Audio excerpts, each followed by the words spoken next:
Halo guys, welcome back again to my channel. Bersama saya Hansen di sini, dan seperti biasanya setiap harinya saya akan buatkan video seputaran cryptocurrency. So bagi teman-teman tertarik seputar cryptocurrency, boleh jangan bantu saya like dan juga subscribe. Jangan lupa juga untuk hidupkan lonceng notifikasinya supaya teman-teman gak ketinggalan update terbaru seputaran cryptocurrency. Oke, pada hari ini guys, kembali kita akan bahas seputaran Bitcoin, dan nanti ada berita beserta data terbaru yang cukup penting untuk kalian tahu. So stay tune terus sampai akhir video. Kita akan mulai videonya sekarang. Let's go. Seperti biasa guys, kita akan mulai dari CoinMarketCap terlebih dahulu. Pada hari ini secara global market cap crypto berada di angka 2,73 triliun dolar atau turun sekitar 0,64%. Bitcoin sendiri di angka 62.177, kemudian Ethereum 4.535, Binance Coin masih melanjutkan kenaikannya 4% hari ini ke 586, Solana 242 dolar, kemudian Cardano 2 dolar, XRP 1,2, Polkadot 52 dolar, Dogecoin 0,26, dan Shiba Inu hari ini masih terkoreksi 18% ke 0,000048 dolar. So itu adalah outlook sementara dari beberapa top coin yang ada. Sekarang kita masuk dulu ke beberapa berita terbaru hari ini. Pertama dari Cointelegraph ya guys ya, yang menyebut di sini setiap Jumat memang biasanya kita akan mendapati Bitcoin option expiry ya guys ya. Dan pada hari ini tidak seperti biasanya di awal bulan, kita mendapati Bitcoin option expiry, yaitu angkanya cukup besar ya guys, 1,15 miliar dolar. Oke, jadi ini saya pengen pesan aja ke teman-teman bahwa hari ini kita ada mendapati Bitcoin option expiry angkanya cukup besar. So bagi teman-teman yang merupakan scalper atau mungkin trader jangka pendek atau swing trader misalnya, itu mungkin harus sedikit lebih waspada hari ini gitu ya, akan adanya volatilitas yang terjadi ketika nanti Bitcoin option expiry-nya take place gitu. Dan untuk teman-teman yang spot ya harusnya tidak usah terlalu khawatir lah gitu ya, karena biasanya tidak akan berpengaruh banyak, walaupun kita mungkin akan mendapatkan sedikit volatilitas, itu biasanya jangka pendek aja. Jadi pesan saya hanya untuk orang-orang yang scalper ataupun swing trader lah gitu ya. So itu pertama, jadi hari ini agak waspada gitu guys ya, karena ada angka yang cukup besar akan expire 1,15 miliar dolar. Next, kita juga mendapati ada sebuah artikel mengatakan Bitcoin on-chain metrics suggest 2017 style bull run will continue. Jadi ada seorang analis di sini menunjukkan beberapa indikator berupa data on-chain gitu ya. Salah satunya adalah indikator MVRV. Dan di sini dia mencocokkan juga mirip-mirip kayak TechDev ya, mencocokkan dengan cycle-cycle sebelumnya. Dikatakan di sini kita ada mendapati yang namanya higher high di indikator MVRV, yang biasanya secara historis adalah menunjukkan bullish gitu ya, keadaan bullish. Nah, 2017 di sini kita mendapatkan hal yang sama gitu. Kita mendapatkan higher high di MVRV, oke, dan setelahnya kita mendapati ada parabolic move ke atas. Oke. Di pertengahan tahun 2020 juga sama. Nah, ini zoom out aja biar kelihatan ya. Nah, ini di pertengahan tahun 2020 juga sama, kita mendapati ada higher high, kemudian setelahnya kita juga mendapati rally yang cukup kencang ke atas gitu ya. Dan kali ini juga sama, kita mendapati higher high. Oke. Apakah kita akan mengulang hal yang sama dengan 2017, di mana setelah membuat satu higher high gitu kan, kita langsung membuat lagi parabolic move ke atas gitu ya. Kita sekarang belum parabolik, cuman apakah itu akan terjadi tidak ada yang tahu gitu kan. Kalau misalnya itu terjadi, tentu saja itu akan sangat menyenangkan, karena seperti yang teman-teman bisa tahu, ketika parabolic move beberapa tahun yang lalu di tahun 2017 itu kita mendapati ratusan persen kenaikan di Bitcoin. Apabila itu juga terjadi sekarang hal yang sama, maka Bitcoin juga ya kurang lebih akan jatuhnya di angka-angka yang diprediksi oleh TechDev ya, kurang lebih mungkin jatuhnya di 200 ribuan. Oke. Apakah menurut teman-teman kita juga akan mengulang hal yang sama, parabolik juga, ataukah menurut teman-teman kita akan naik, tapi ya naiknya nggak sekencang tahun 2017 gitu ya? Karena mungkin ada teman-teman yang mengatakan, wah ini kan tahun 2017 kan market cap-nya masih kecil kok gitu kan, untuk gerakin harganya lebih gampang. Sedangkan kita sekarang udah market cap-nya triliunan dolar gitu kan. Ya itu make sense sih guys, make sense. Jadi ya who knows gitu kan. Dan kita cuma perlu adaptasi saja dengan yang terjadi. Kita tidak usah menebak-nebak apa yang akan terjadi nanti. Tinggal kita lihat pergerakan selanjutnya seperti apa dan sesuaikan dengan data-data yang ada gitu ya. Next, ini juga ada sebuah data yang menunjukkan Bitcoin All Exchanges Reserve. Jadi ini juga salah satu yang sudah sering ditunjukkan di channel kita ya.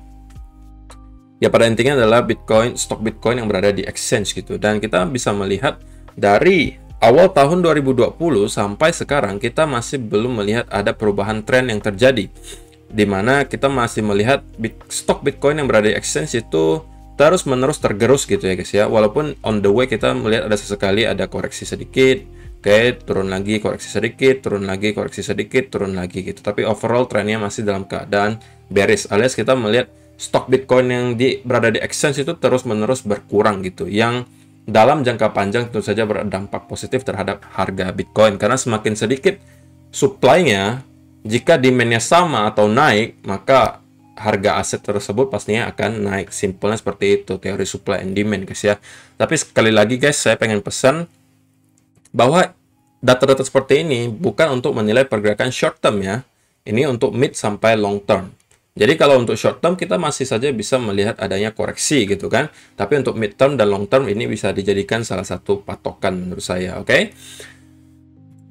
Kemudian di sini juga ada sebuah indikator namanya Wells Supply Shock yang memperlihatkan lah gitu ya, para paus itu ngapa-ngapain aja gitu. Dan menurut si analis, para paus ini udah berbulan-bulan berada dalam fase akumulasi gitu. Dan biasanya yang selanjutnya terjadi adalah kita akan juga mendapati rally lagi ke atas. Karena paus ini udah mengakumulasi selama berbulan-bulan gitu. Tinggal retailnya aja masuk mendorong harga naik.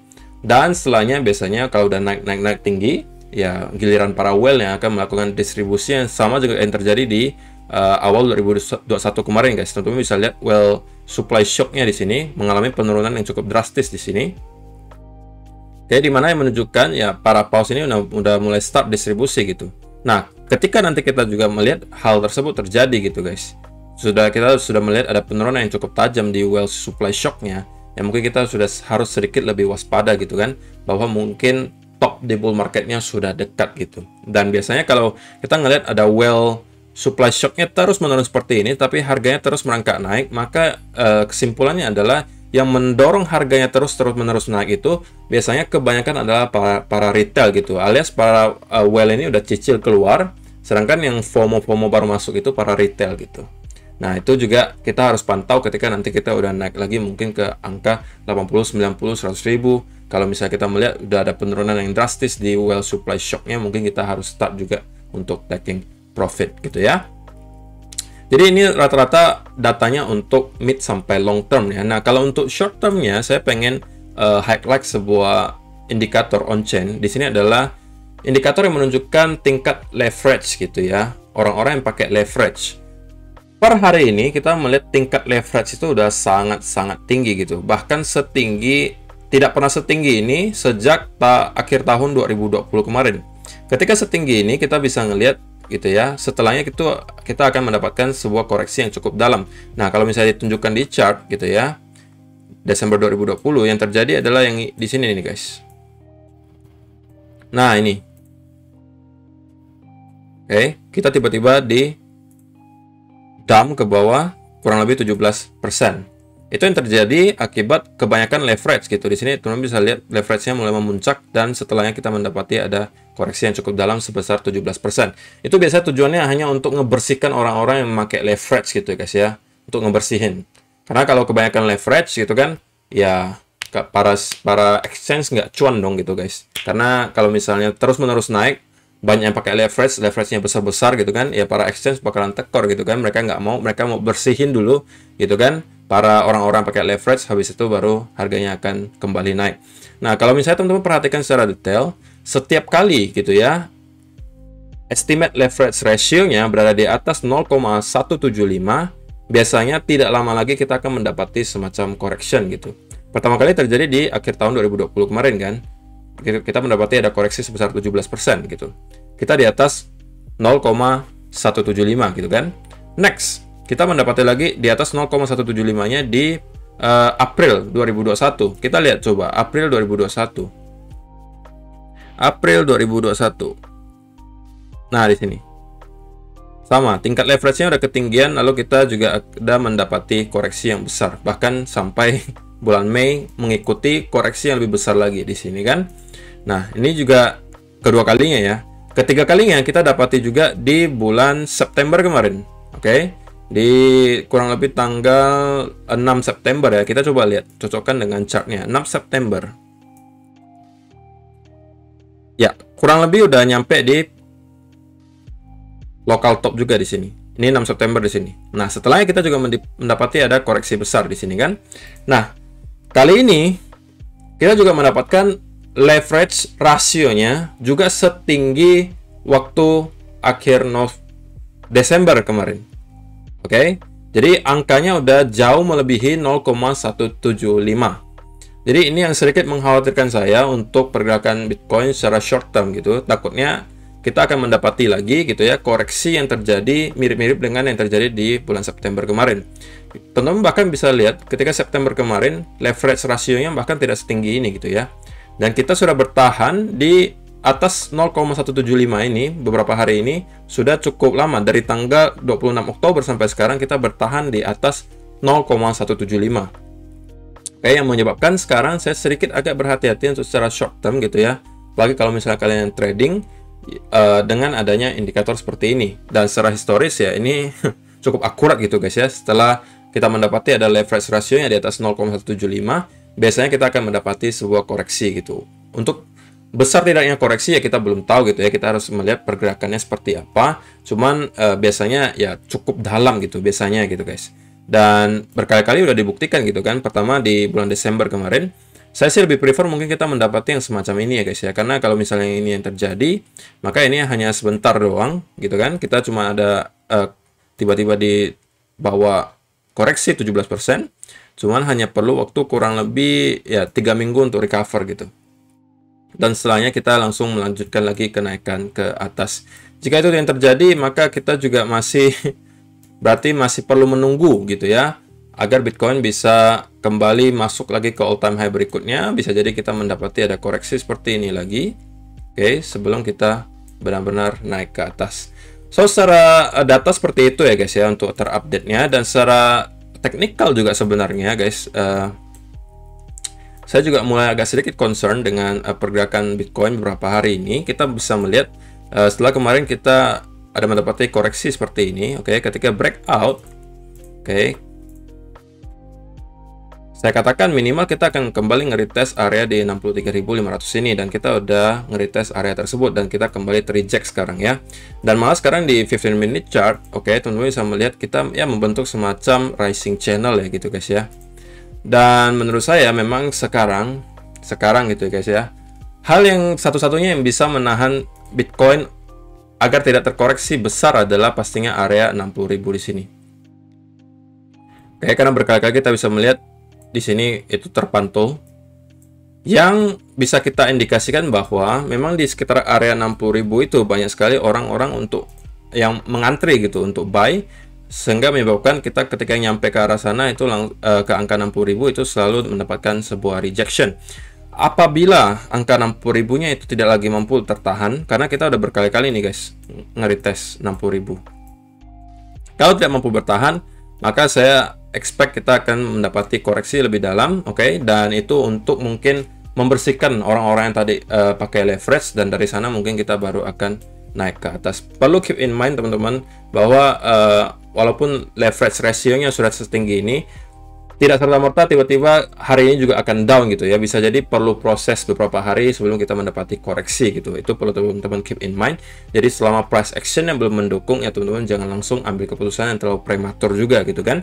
Karena juga selain scenario bearish yang tadi, untuk scenario bullish-nya adalah jika kita mampu bertahan di area 60.000, sekali lagi area 60.000 ini menurut saya penentu gitu ya. Kita masih berkesempatan untuk mendapati pattern inverse head and shoulder gitu. Oke, selama kita mampu bertahan di atas 60.000, maka inverse head and shoulder-nya menurut saya masih valid. Tapi kalau misalnya kita udah breakdown dari angka 60.000, maka kita sudah bisa bilang kemungkinan inverse head and shoulder-nya sudah tidak lagi valid, dan kemungkinan kita akan mendapati koreksi lebih dalam. Dan juga saya ngelihat pergerakan Bitcoin beberapa hari ini juga cukup choppy gitu guys ya. Dan kita tidak mendapati ada momentum baik ke atas maupun ke bawah gitu. Kita hanya ya cuman ranging doang, sideways, cenderung naik lah gitu ya. cuman tidak ada momentum yang terlalu deras baik ke arah atas maupun ke arah bawah, yang menunjukkan bahwa market sekarang masih dalam keadaan undecisive gitu, atau masih ragu gitu, ini sebenarnya arah market mau kemana. Dan saya pribadi juga masih merasa ini adalah no trade zone bagi saya, atau area di mana saya akan menunggu terlebih dahulu untuk pattern yang lebih jelas berikutnya, karena saya tidak pengen terlalu buru-buru ya, karena sekarang saya ngelihat juga market belum menunjukkan pattern yang terlalu jelas menurut saya. Jadi saya memilih untuk terlebih dahulu menunggu gitu. Dan ya, itu aja sih untuk hari ini guys. Terima kasih yang sudah menonton sampai selesai. Semoga bermanfaat video hari ini, dan kita akan bertemu lagi di video yang berikutnya. Bye bye.